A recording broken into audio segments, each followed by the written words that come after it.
যখন আমরা বাংলাদেশ আওয়ামী লীগের অনুষ্ঠান নিয়ে আমাদের সভাপতি, আমাদের সাধারণ সম্পাদক আমাদের দীর্ঘ 1 বছরের একটা অনুষ্ঠানের তালিকা দিচ্ছেন, তখনই দেখি কিছু ভুইফোর, কিছু দলছুট বা সেটা বলবো না, দুষ্ট গ্রহ নানান ভাবে নানান কথা বলে আমাদের নবনির্বাচিত যে 17টি ওয়ার্ডের কমিটি হয়েছে দীর্ঘ 30 বছর পর, সেই কমিটি নিয়ে নানান ধরনের কথা বলছেন, বিশেষ করে বন্দরের এই 9টা ওয়ার্ডের কমিটি নিয়ে।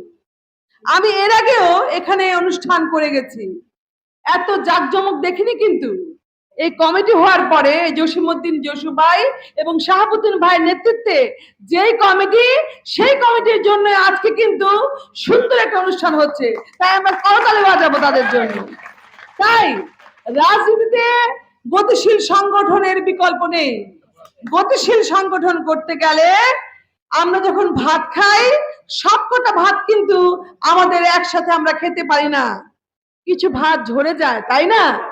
এই যে একটু আগে আমাদের বাবু ভাই বললেন যে আমিও সভাপতি প্রার্থী ছিলাম, কিন্তু তিনি দলের নেতৃত্ব মেনে, আনোয়ার ভাই, খোকন ভাইকে নেতৃত্ব মেনে এই এই এই কমিটির একজন সদস্য হয়েছেন, তাই না? এটাই হচ্ছে শিষ্টাচার, এটাই হচ্ছে ভদ্রতা। আর বাকিরা যারা করছেন এটা অভদ্রতা। অভদ্রতার সীমা যখন ছাড়িয়ে যাবে তখন আমাদের কিছু করতে হবে না। আওয়ামী লীগ 75 বছরের পুরনো দল, কর্মীরাই জানে তাদেরকে কিভাবে কি করতে হবে, তাই না? দুর্ভাগ্য কি জানেন, আমার নামের আগে সবাই জুড়ে দেন সুবক্তা, তাই ভাষাটা সুন্দর করে বক্তব্য রাখতে হয়। একজন বড় ভাই, আমি তাকে বড় ভাই বললাম কারণ ওই যে বললাম আপনারা আমার নামে জুড়ে দিয়েছেন সুবক্তা, তার আমার সম্বন্ধে কিছু কথা শুনে আমি অবাক হলাম।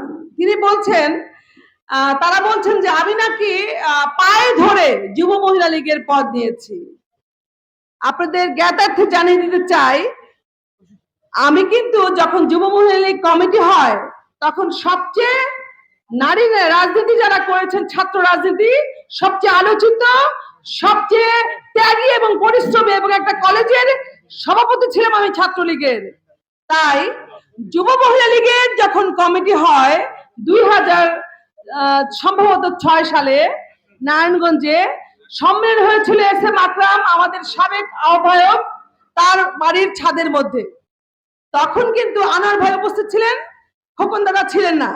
আর আমাদের মেয়র আইভি আপা, তখন তিনি পৌরসভার মেয়র ছিলেন। আর আমাদের যুব মহিলা লীগের কেন্দ্রীয় কমিটির তখনকার যুগ্ম আহ্বায়ক অপু উকিল এসেছিলেন, আর মনি আপা এসেছিলেন। তখন যুব মহিলা লীগের সভাপতি সেক্রেটারি হননি। স্বভাবতই ছাত্র রাজনীতি আমি করেছি। উপজির যিনি মানে স্বামী অসীম কুমার উকিল আমার তখন নেতা ছিলেন। আর আমি যেহেতু ঢাকা বিশ্ববিদ্যালয়ে পড়েছি, তাই ওনারা আমার আগে থেকেই পরিচিত। তাই আগে থেকে নির্ধারিত হয়ে গিয়েছিল যুব মহিলা লীগের সভাপতি আমিই হব। সাধারণ সম্পাদক নিয়ে দ্বন্দ্ব ছিল। যদি পায়ে ধরার তো প্রশ্নই আসে না, আমার অ্যাটিটিউডে বা আমার স্বভাবে আমি কখনো পায়ে ধরি না, এটা কেউ বিশ্বাস করবে না। হাতে আমি ধরতে পারি, হাতে ধরলে আমি অপুদের হাত ধরবো, তিনি যুগ্ম আহ্বায়ক, আমি নাজমা আক্তারের হাত ধরবো, আমি মেয়রের হাত কেন ধরতে যাবো? আর পায়ে ধরার তো প্রশ্নই আসে না। তিনি তখন আওয়ামী লীগের কোনো সদস্যই ছিলেন না, তাহলে যিনি আওয়ামী লীগের সদস্য নন তার আমি কেন হাত ধরবো বলেন? আমি ধরতে পারি আমাদের আহ্বায়ক এস এম আকরামকে বলতে পারি, আমি আমাদের সাবেক নেতা মহিদুল ইসলাম যুগ্ম আহ্বায়ক তাকে বলতে পারি, তিনি আমার আব্বার বন্ধু ছিলেন। আমি আনোয়ার ভাইকে বলতে পারি, সিটি আওয়ামী লীগের তখন তিনি সভাপতি, আমি খোকন তাকে বলতে পারি। আমি নিশ্চয় যার পদ নেই তাকে বলবো না, তাই না? এই বোকার মতো কথাগুলো কেন বলেন? দ্বিতীয়ত আমাকে বলেছেন একজন ফকিনের মেয়ে, ভাই ফকিনের মেয়ের কি চাষারার বাড়ি থাকে? চাষারার বাড়ি মোটামুটি নারায়ণগঞ্জে ধনী লোকদেরই থাকে, এটা আমার পৈতৃক বাড়ি। তারপরে ফকিন্নি কথাটা খুব একটা খারাপ নয়। লালনের ভক্ত আমি, এক অর্থে আমরা সবাই ফকির আর ফকিন্নি, তাই এটাই আমি ধরলাম না কিছু। এখন আরেক ভাই যিনি এই দ্বন্দ্বটা তৈরি করেছেন, যাকে বাচ্চা বলেছিলাম বলে তার ভীষণ দুঃখ। আচ্ছা, বাচ্চা ছাড়া কেউ বলে যে মাটিতে পা দিতে পারবেন না, বিড়াল বেরিয়ে যাবে, এগুলো কোন ধরনের কথা? আনোয়ার ভাই বঙ্গবন্ধু হত্যার বিচারের যে মিছিল করেছেন,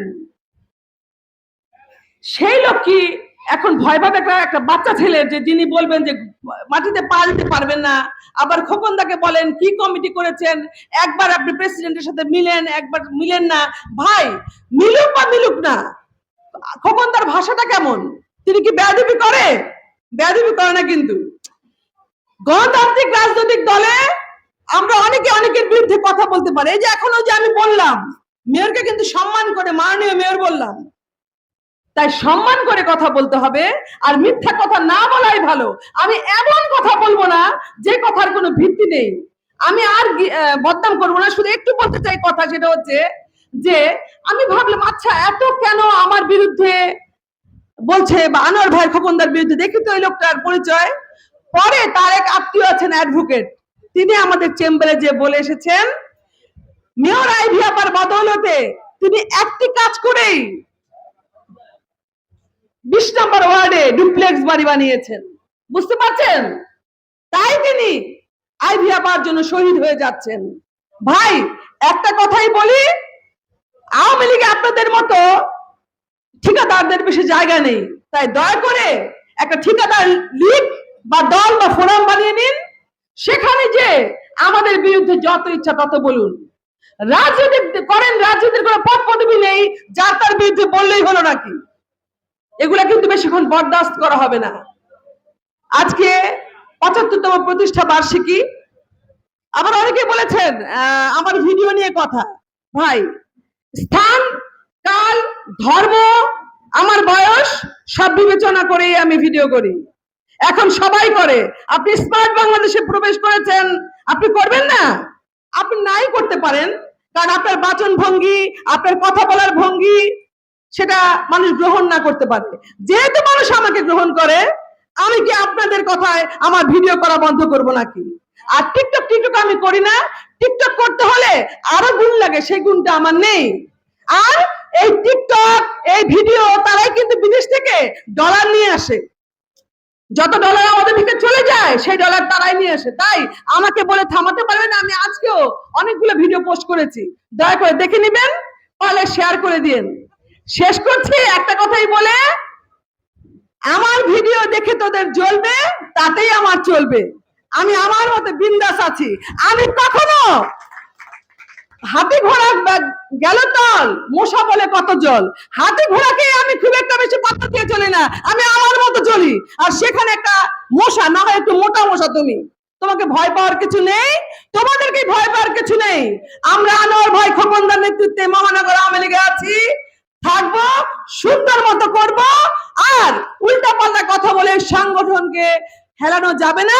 তাই দয়া করে একটা ঠিকাদার লীগ বানিয়ে নিন, আর তার নেতৃত্বে চলুন। আওয়ামী লীগ আপনাদের জায়গা হবে না। এই কথা বলি আমি আমার বক্তব্য শেষ করছি। সবাইকে ধন্যবাদ। জয় বাংলা, জয় বঙ্গবন্ধু। সবাইকে ধন্যবাদ।